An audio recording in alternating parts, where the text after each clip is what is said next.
أعوذ بالله من الشيطان الرجيم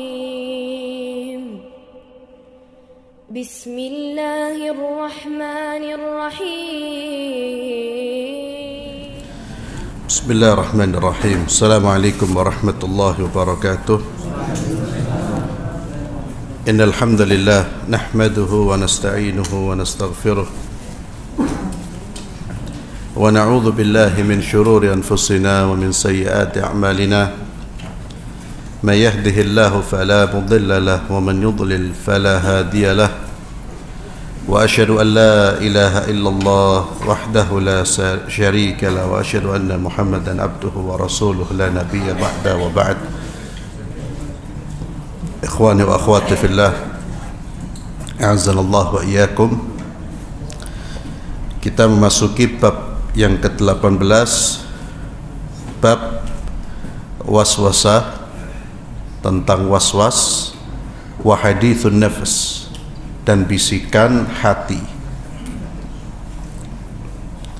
Terkadang bahkan sering kita mendapatkan bisikan-bisikan,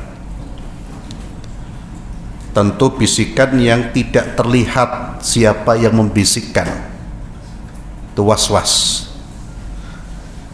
Demikian pula ada hadithun nafs, bisikan hati, bisikan jiwa, ya.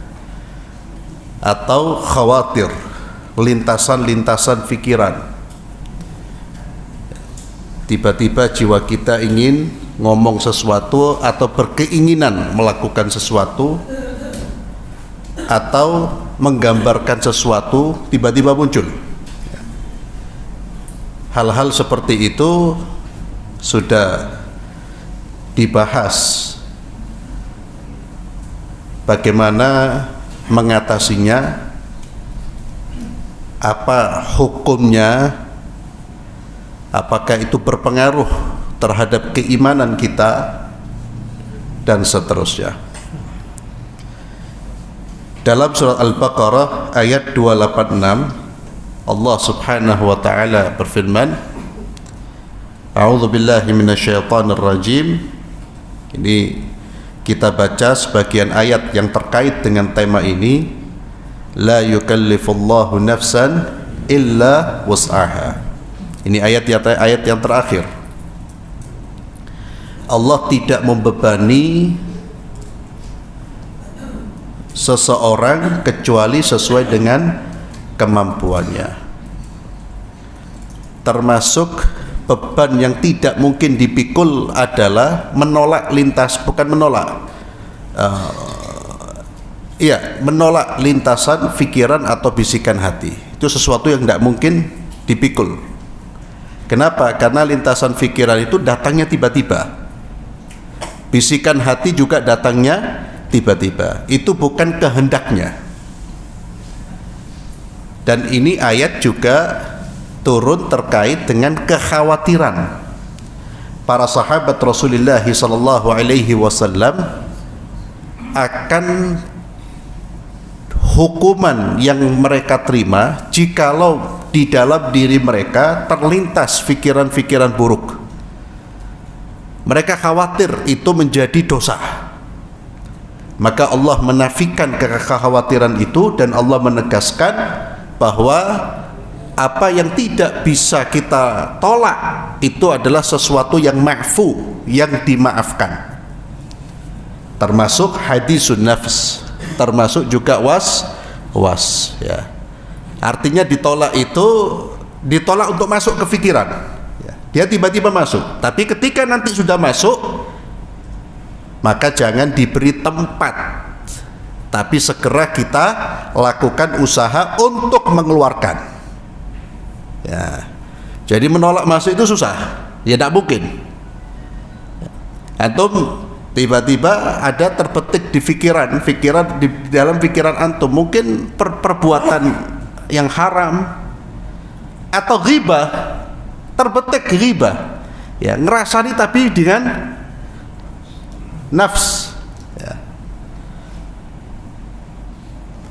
Itu sesuatu yang tidak ada hukumnya, nanti akan berubah menjadi haram jika ternyata lintasan pikiran itu kemudian kita beri tempat, kita kuatkan dengan keinginan. Nah, baru itu akan menjadi hukum, ya, berbuah hukum. Kalau keinginan itu keinginan yang baik, itu termasuk sesuatu yang baik, tapi kalau buruk ya buruk.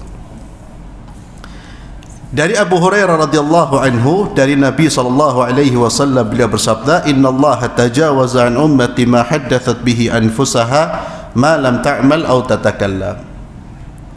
Sesungguhnya Allah Subhanahu wa taala memaafkan dari umatku apa yang dibisikkan oleh jiwanya, itu dimaafkan selama tidak dilakukan, diwujudkan dalam bentuk amal nyata, dan selama tidak diucapkan, hanya masih sekedar lintasan pikiran atau bisikan hati. Jadi selama tidak diucapkan, apalagi tidak diwujudkan dalam bentuk amalan, itu dimaafkan oleh Allah Subhanahu wa ta'ala. Kemudian dari Abu Hurairah, beliau berkata, datang beberapa orang sahabat Rasulullah sallallahu alaihi wasallam, mereka bertanya dengan pertanyaan, "Ya Rasulullah, inna najidu fi anfusina ma yata'adhamu ahaduna an yatakallama bihi." Sesungguhnya kami mendapatkan di dalam diri kami sesuatu yang kami merasa kalau itu diucapkan itu sesuatu yang besar dosanya. Kami mendapatkan di dalam diri kami sesuatu yang kalau itu kami ucapkan, itu kami anggap itu dosa yang besar. Kami takut mengucapkan itu, ya Rasulullah. Itu berarti bisikan-bisikan itu, nanti bisikan tentang Allah dan seterusnya, terlintas di dalam pikiran kami, itu muncul di dalam diri kami, ya Rasulullah. Nabi pun bertanya, waqad wajadtumu, kalian mendapatkan itu, yakni perasaan besar dosanya jika kalian mengucapkan hal itu? Mereka menjawab, na'am, iya ya Rasulullah. Qala dzaka sarihul iman, itulah keimanan yang nyata. Artinya itu tanda keimananmu yang nyata, yang kuat adalah kamu merasa takut mengucapkan ucapan yang itu dapat berdampak merusak keimanan. Kamu takut. Itu menunjukkan sarihul iman, keimanan yang nyata. Jadi kita lihat para sahabat Nabi itu digoda dengan ucapan, dengan bisikan-bisikan, ya. Nanti apa bentuk bisikannya nanti disebutkan. Mereka pun merasa ini kalau diucapkan sangat besar dosanya, tidak pantas ini diucapkan untuk Allah Subhanahu wa ta'ala. Sehingga mereka bertanya, bagaimana bisikan itu ya Rasulullah? Dan kami merasa itu besar sekali keburukannya jika kami mengucapkannya. Kata Nabi, dzaka sarihul iman, ya. Kemudian dari Abdullah bin Abbas, beliau berkata, ja'a rajulun ila Nabi sallallahu alaihi wasallam, datang seorang kepada Rasulullah sallallahu alaihi wasallam, faqala ya Rasulullah, inna ahadana yajidu fi nafsihi yu'arrid bi syai' la ayyakuna humamatan ahabbu ilaihi min an yatakallama bihi. Ya Rasulullah, sesungguhnya seseorang itu, inna ahadana, sesungguhnya salah seorang di antara kami, dia merasakan di dalam dirinya, atau dia mendapatkan di dalam dirinya sesuatu yang mana kalau itu diucapkan, ya, maka bagi dia lebih baik dia jadi tanah, jadi pasir, daripada dia mengucapkan kata-kata itu. Faqala, Nabi menjawab, Allahu Akbar, Allahu Akbar, Allahu Akbar. Ya.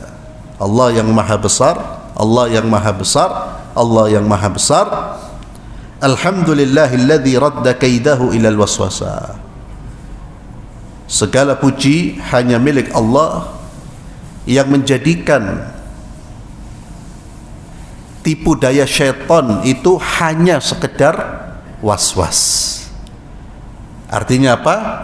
Nabi memuji Allah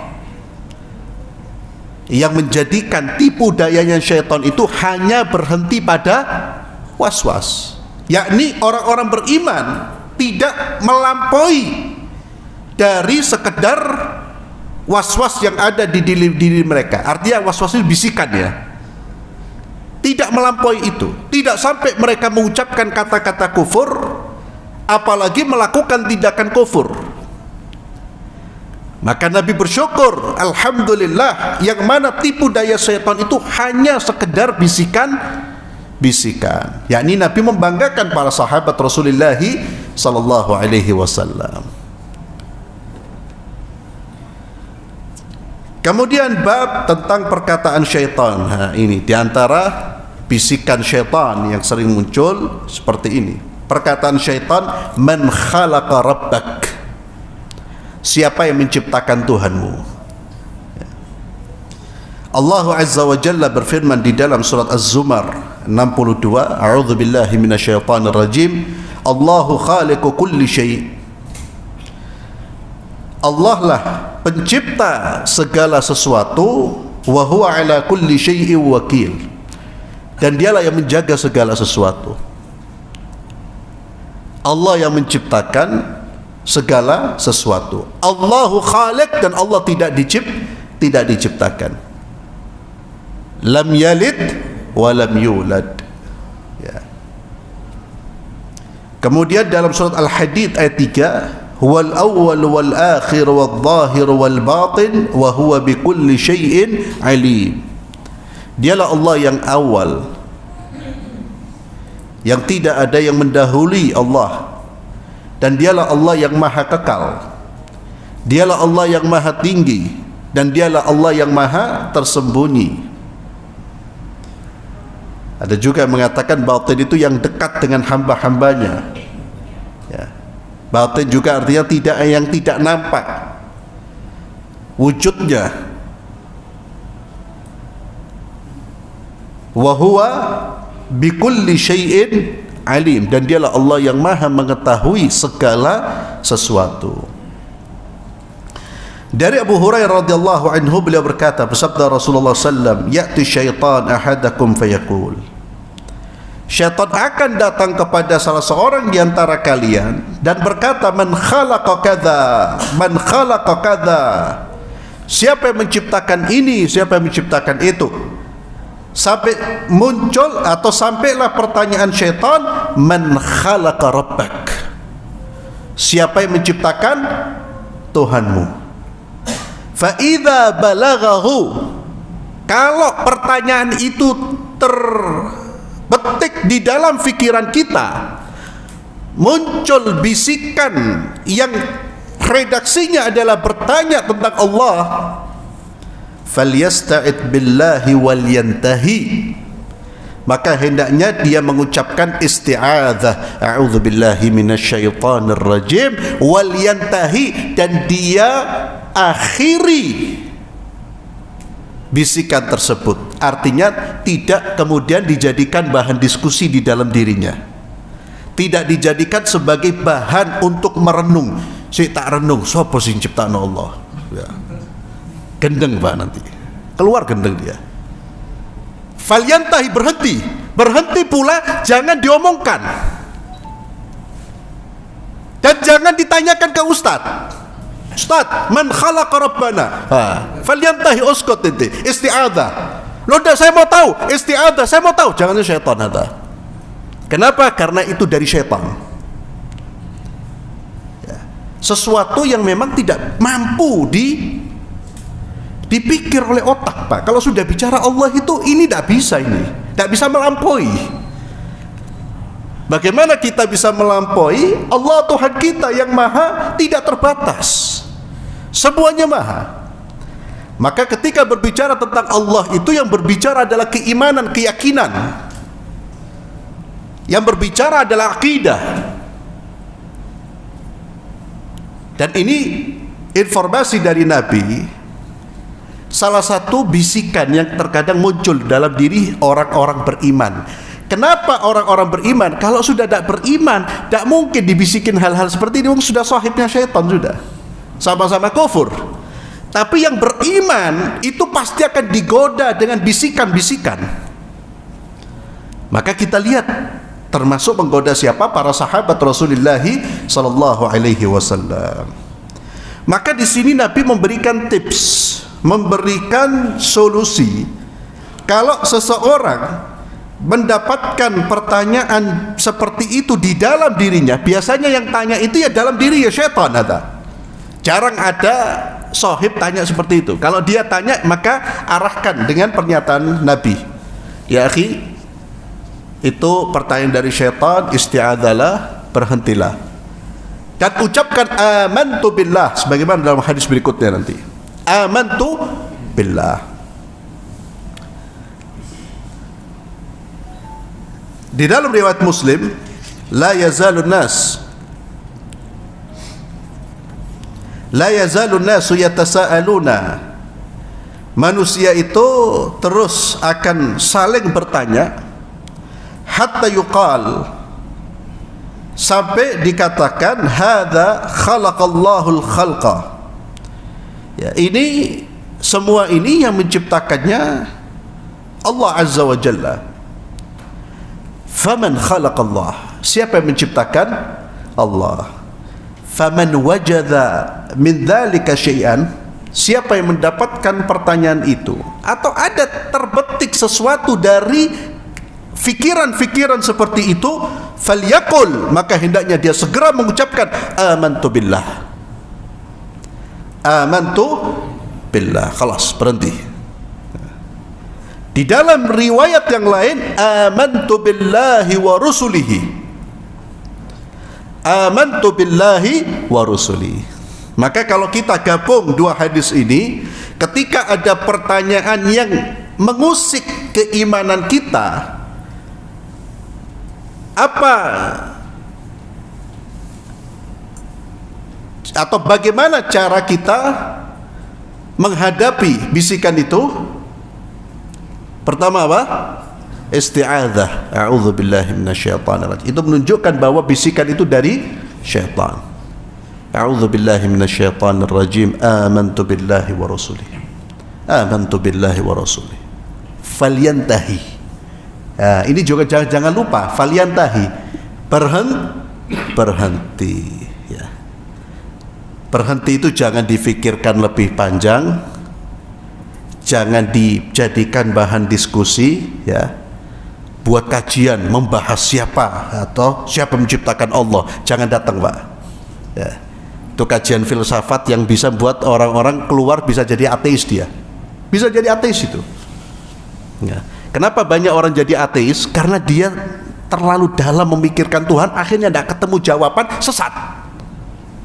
Ya.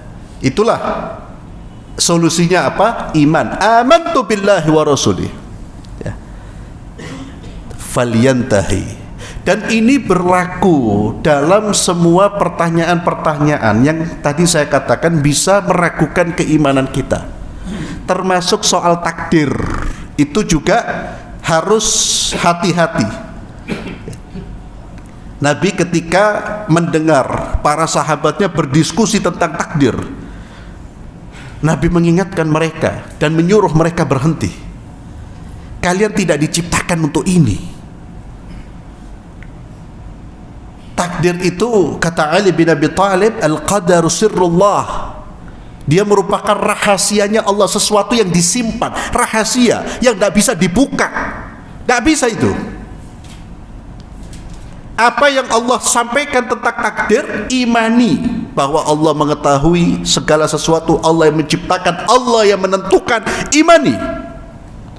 Dan Allah memerintahkan kita untuk beramal, untuk berdoa, untuk meminta kesembuhan, untuk meminta dilindungi dari keburukan. Itu kerjakan, selesai.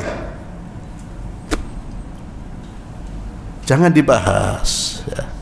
Saya kalau ada pertanyaan tentang takdir, kalau sudah orangnya sudah mau lebih dalam, saya stop ya, saya stop. Jangan terlalu dalam ya akhi ya. Loh kalau gini, karena antum, saya pribadi wallah alam bissawab ya, mungkin antum, saya baca buku-buku ya, orang-orang yang berusaha menjelaskan takdir secara lebih logis, itu pasti tidak akan memuaskan Pak. Pasti orang pembacanya pasti akan menyisakan pertanyaan-pertanyaan. Selogis apapun pasti akan muncul pertanyaan, dan akan di dalam benaknya akan terjadi benturan antara satu ayat dengan ayat yang lain. Gendeng Pak, gila. Banyak orang maghrub itu, kalau ada orang maghrub biasanya, terus iku biyen ngaji, iku jangan salah, bukan ngaji kena, ngaji ini menyimpang ya. Tidak ada orang ngaji kena Al-Quran wa sunnah hatta tidur 2-3 jam, wallahi tidak akan gila Pak, kalau niatnya lillahi ta'ala. Tapi kalau sudah ngajinya ilmunya aneh-aneh ya, ilmu gaib wala ilmu gaib, ilmu apa wis aneh-aneh duduk Quran dan sunnah, iso magrum ya, bisa magrum. Jadi kata-kata orang dulu yang sering saya dengar ketika kita di pesantren itu, kalau belajar ya jangan terlalu dalam, bisa gila. Lu betul ada, bukan ini, bukan ojo fulan iku lho rejal iku biyen pesantren do aji. Ya dulu kita orang masih takut tuh yo. Ya, dulu masih kecil ditakut-takuti seperti itu. Tidak ada Pak. Antum baca sejarahnya ulama, uripe itu taklim, belajar mengajar, tidak ada yang gendeng Pak. Banyak orang sudah tidak belajar, tidak ngajar, foya-foya magrum ya, gila. Uripnya itu taklim. Imam Nawawi itu kalau kita baca sejarah hidupnya, ya Allah, tidak kuat kita, dan kita nggak bisa bayangkan fisiknya mereka. Mereka itu kalau tidur Pak, Allah, Imam Nawawi itu sehari bisa hanya 2 jam 3 jam ya, tapi meninggal usia muda. Imam Nawawi 40 sekian meninggal. Imam Syafi'i, dan tidurnya Imam Nawawi itu tidak tidur gini, tidur duduk. Jadi kalau baca selesai atau nulis ngantuk tidur, makan yakni baca. Dan itu tentunya bukan keteladanan yang harus kita ikut. Itu tergantung apa kondisi fisik manusia. Ya tidak iso kita orang ini Imam Nawawi sehari makan sekali, makampung tidak karuan Pak ya. Ulama-ulama itu seperti itu. Artinya apa? Artinya saya ingin menyampaikan bahwa mereka itu dalam betul Quran itu, hadis itu betul-betul didalami. Tidak ada yang gila. Yang gila itu yang ini, yang tidak mengikuti tuntunan Nabi, sesuatu yang gaib, yang seharusnya didekati dengan pendekatan iman, ternyata didekati dengan pendekatan rasional, dibahas, dieling-elingnya seperti itu, magrum dia ya, memikirkan tentang Allah ya, direnungkan. Yuk, kalau tidak gila bisa berubah jadi orang kafir, mulhid, ateis. Maka itu ikhwan fillah, hal-hal yang berkaitan dengan iman itu memang perkaranya atau pendekatannya adalah pendekatan iman. Iman itu apa? Tasdiq, kepercayaan, yakini. Dan ketika akal sudah tidak mampu melampaui ada ini, Anda silakan boleh bertanya. Tapi ketika sudah Anda tidak mampu melampaui, atau Anda tidak mendengarkan yang jawaban yang memuaskan, tapi itu jelas bagian dari keimanan, maka ucapkan amantu billahi wa rusuli, selesai ya. Kalau Anda tidak menyelesaikan itu, terus digoyang sama syaitan. Karena syaitan itu ya akhi, yang paling mereka inginkan adalah kita ini keluar dari Islam. Itu akabah pertama. Kata para ulama, syaitan itu menggoda manusia itu berjenjang Pak.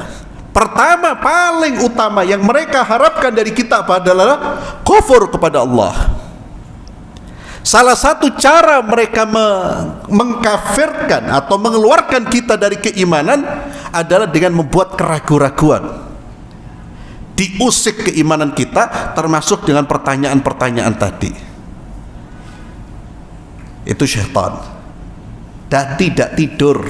Ya, syaitan tidak tidur, terus menerus menggoda manusia.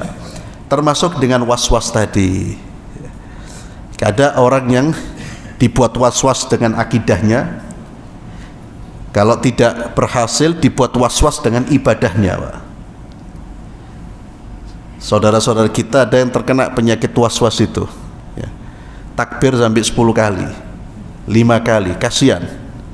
Itu sakit dalam pengertian secara rohaninya ada sesuatu, itu perlu kita bantu, ya. Itu was-was sudah.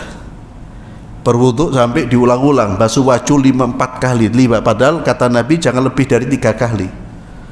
Saya merasa belum puas, syaitan hada. Karena apa? Orang kalau sudah berlebihan dalam ibadah, Pak, nanti dia akan merasa berat, capek-capek sendiri. Kalau sudah capek dia tinggalkan, bahkan dia akan berontak. Saya kok seperti ini hidup saya, ibadah kok semakin saya dibuat susah, ya. Itu padahal bukan Islam yang membuat susah, tapi dirinya sendiri yang membuat susah. Kenapa dirinya membuat susah? Karena dia mengikuti bisikan-bisikan syaitan. Yang Nabi sudah mengatakan, ista'id billah, amantu billahi wa rasulih, jangan digubris. Sehingga di dalam Islam itu alhamdulillah seperti ini. Jadi bisikan itu tidak ada hukumnya, Pak. Selama, kata Imam Nawawi, ma lam yastaqir, selama tidak di yastaqir, itu tidak menetap. Kalau antum sudah muncul apa, kemudian segera mengucapkan a'udzubillahi minasyaitonir rajim, ya. Ada orang pernah bertanya, Ustadz, saya ini pernah mengalami kecelakaan, terus tiba-tiba muncul saja kemarahan, kok gini ya Allah, gimana ya Allah? Terus saya bilang, gimana respon antum? Segera saya istighfar, ya itu bagus, ya.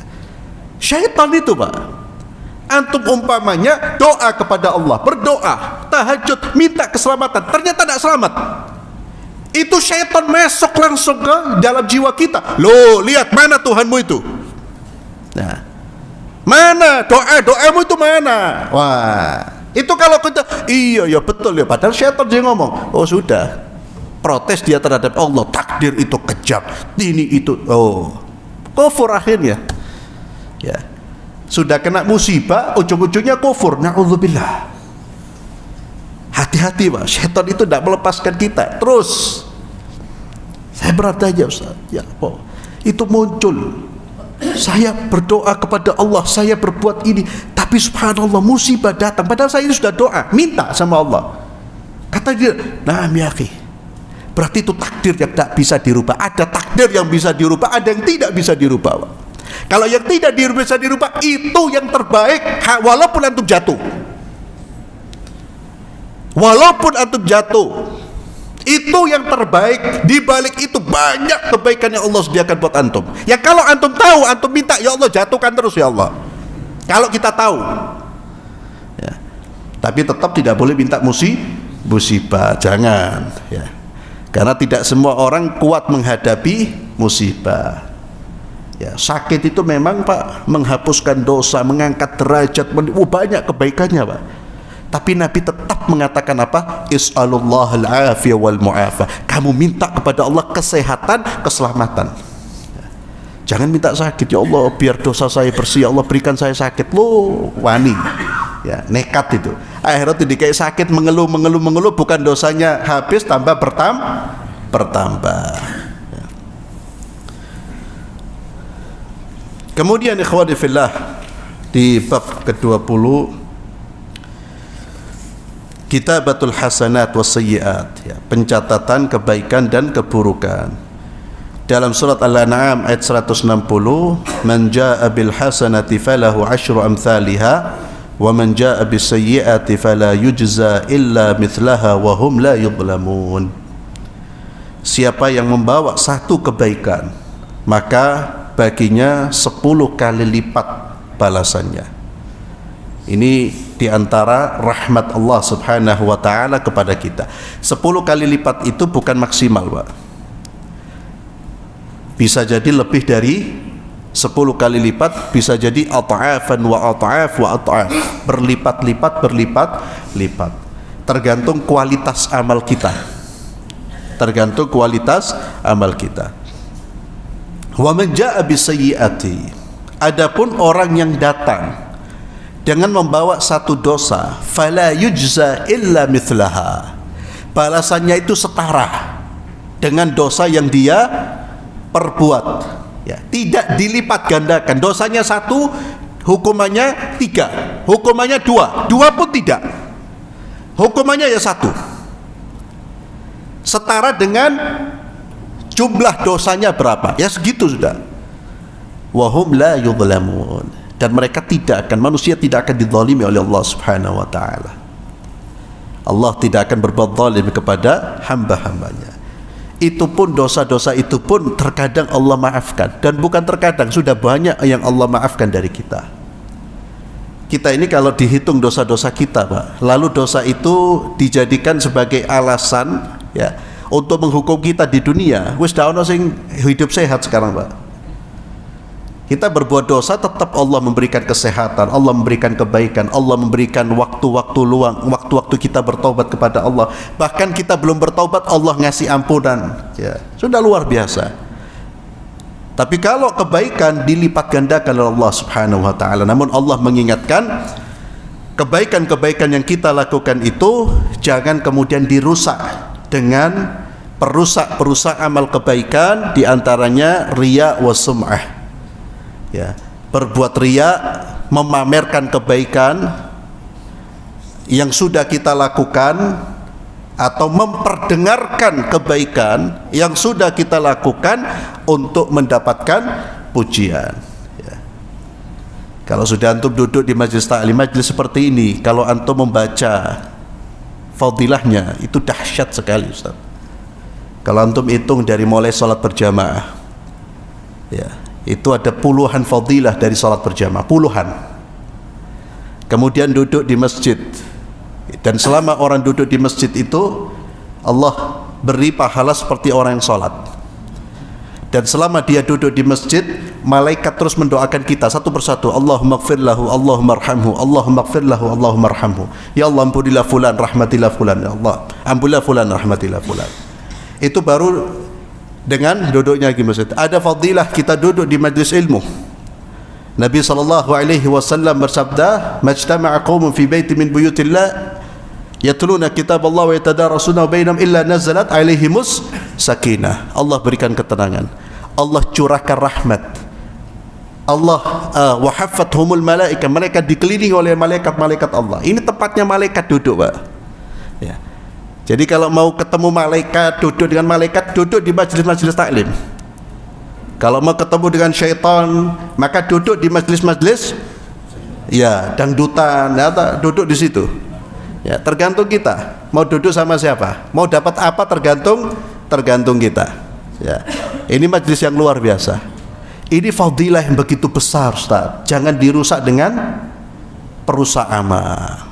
Ya, jangan kemudian pulang, alhamdulillah anak iki pengajian tidak pernah alpa anak ini. Tujuannya apa? Tujuannya ingin dipuji, jangan. Tapi kalau tujuannya untuk mengajak orang, bagus, Pak. Biasanya kalau mengajak orang itu untuk pendidikan, biasanya disampaikan kepada anak-anak, itu penting.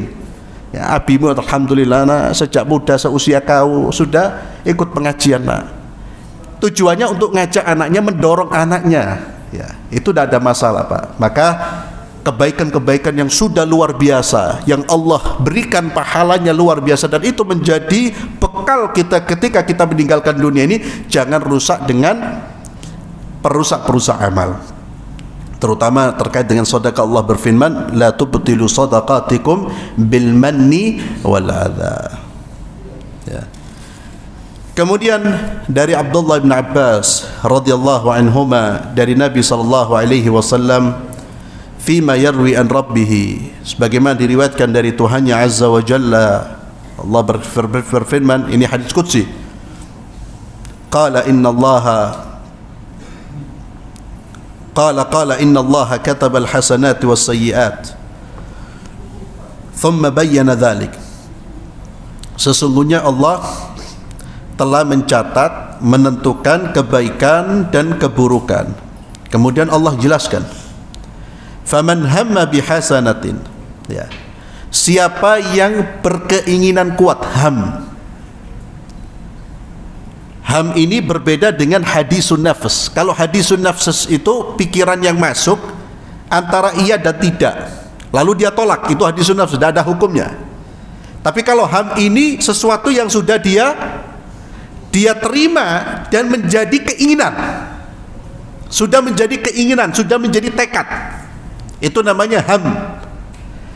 Faman hamma bihasanatin, siapa yang berkeinginan untuk melakukan kebaikan, bertekad bulat untuk melakukan kebaikan, falam ya'malha, lalu dia belum sempat melakukannya, katabahallahu lahu indahu hasanah kamilah, sudah dicatat sebagai satu kebaikan,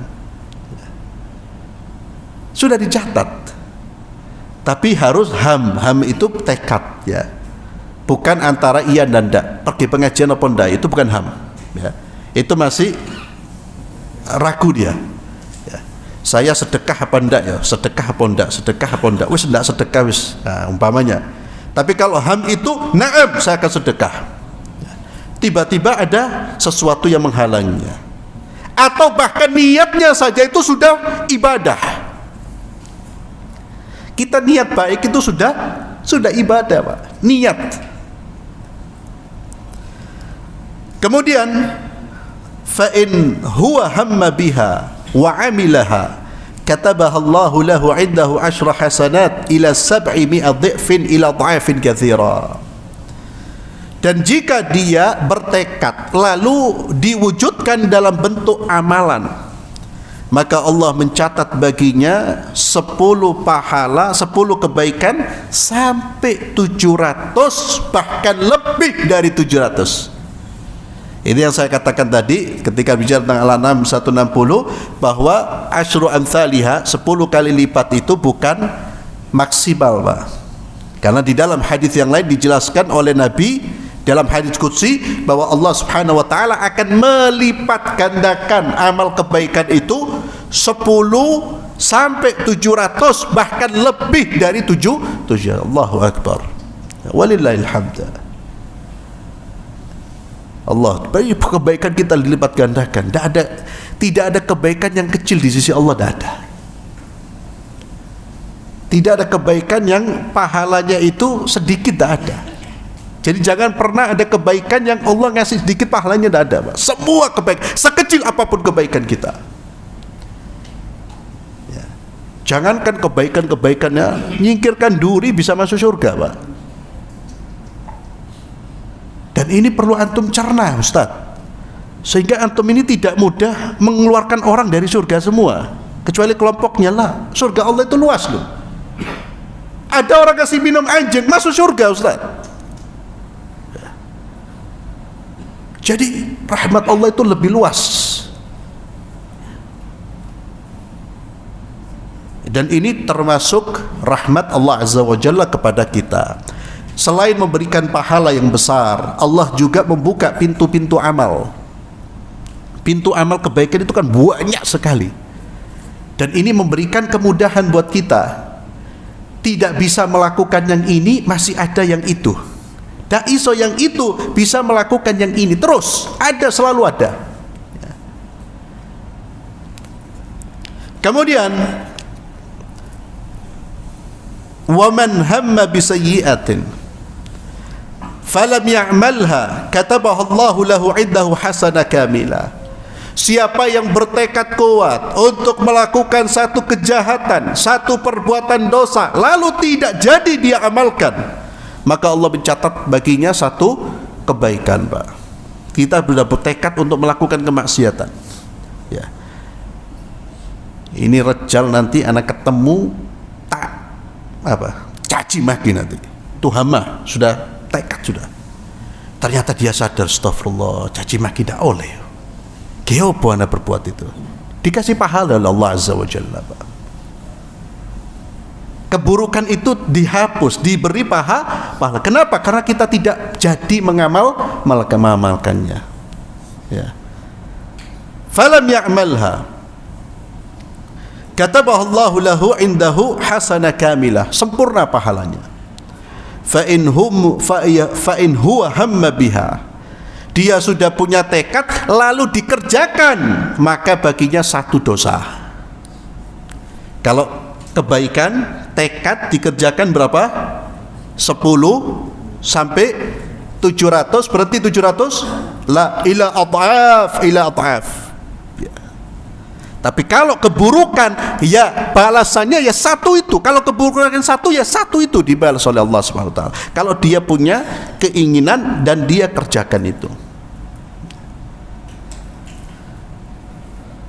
Walaupun tidak kesampaian ya kawan. Walaupun tidak kesampaian. Jadi orang yang melakukan keburukan, ya, dia sudah niat dan dia sudah jalan, itu sudah dapat dosanya dia, walaupun belum sampai 7, tapi sudah ada amaliyah, sudah ada tindakan. Ini berdasarkan hadis Nabi SAW.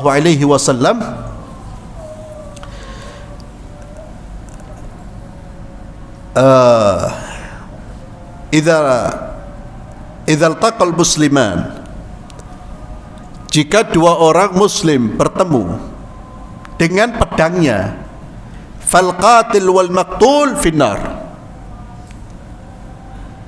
pembunuh dan yang dibunuh di neraka. Ya, kalau ada 2 orang tarung, muslim sama-sama muslim, tarung dia. Ya, kalau dulu pakai pedang, sekarang bisa pedang, kadang celurit, kadang pisau, tarung dia.